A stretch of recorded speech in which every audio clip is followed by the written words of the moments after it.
to find merit in this proposed policy, and I can't. This is policy born in hell, and I'll tell you why. Nobody wins. What do you say to people for generations now that have realized, like everybody does, that education is not a right, it's a privilege? You make a decision as a young adult to pursue an education for a wide range of reasons, including advancing yourself in your career and your salary, et cetera, and that's proven to work.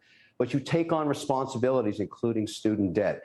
So what do you tell people, generations past, that have actually paid back their debt? How about the people that are working so hard to get scholarships, to excel? What do you tell them? Don't bother, it's free. How about the people that never had the opportunity to go to college? About 12% of the population has student debt. The other 88% have to pay for them.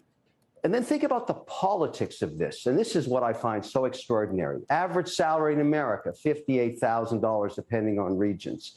You're telling these people this is a big problem. Meanwhile, you can't fill up your car. Chicken costs 48% more. And this is at the top of the agenda for the president? Can you imagine? This is manna from heaven for the Republican Party.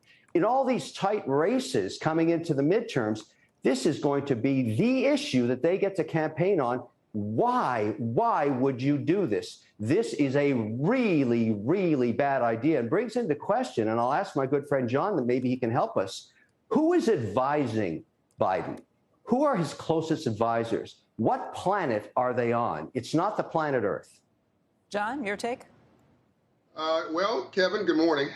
You had your coffee. I love you, man. What you should tell the people who are asking, why should I pay for this? And, you know, I paid for this. You should tell them that their grandfather got it for free. It's called the GI Bill. That the white middle class came, and it was a white middle class because 98% of all the GI Bills, unfortunately, went to Caucasians. Blacks were left out.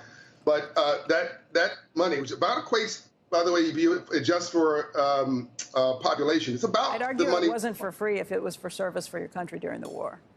There you go. Well, we've had service for our country. The working class have been keeping us all in our homes Zooming for the last few years. This is a reinvesting in America.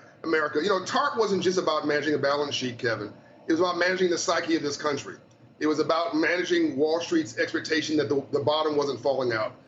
And this last recent support through the Fed window, the same thing. This is about folks who are working class, who feel poor, who are middle class, who feel working class. And this actually cuts at the bottom. It says when prices are going up, here's one thing: $500 a month. By the way, is what $100,000 with a student loan debt does to your paycheck out.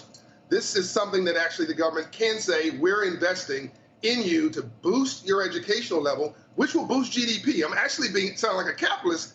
You and I are the same here, Kevin. The best thing you can do is to invest in education and debt relief around education at the bottom of the pyramid right now. It needs to be done more surgically, Kevin. I'll give you that. It should be a rifle shot, not a shotgun.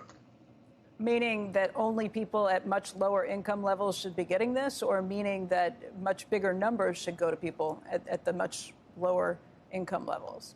The first thing, Becky. So a third of all of student loan debt is $35,000 or less. So if you do this at the bottom level, you're going to wipe out a third of all debt. And in some cases, all the debt, even including white rural communities and black and brown urban. Everybody's going to feel this because they're going to have this debt relief off their shoulders. Most of my clients don't finish college because of the debt and the cost. So this is sending a message of relief, actually, to those who got too much month at the end of their money.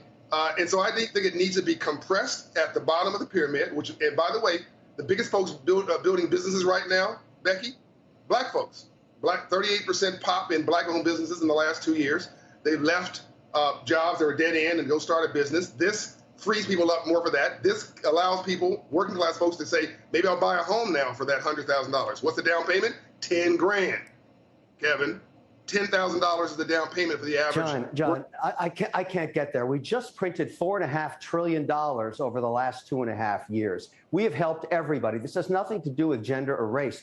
It has to do with equity. It's simply not fair. This idea is un-American by any measure. Everybody's uncomfortable with this. I can't find anybody that likes this idea. And I know, and I'm guessing right now, within the White House, as they discuss this going into the midterms, somebody's going to say, Mr. President, let's punt this. This is a horrible idea. Let's deal with it on the other side. Imagine the membership of the Democratic Party fighting these races that are razor close and giving their competitor this manna from heaven. This is crazy. It's just politically insane. It's a kamikaze idea. Now is the wrong time for this. And by the way, there's never going to be a good time for this. This is un-American. There's no free money. That doesn't work this way. It's unfair to people that didn't go to college. You're asking people that never went to college to pay for this. It comes off their income tax. It's just wrong.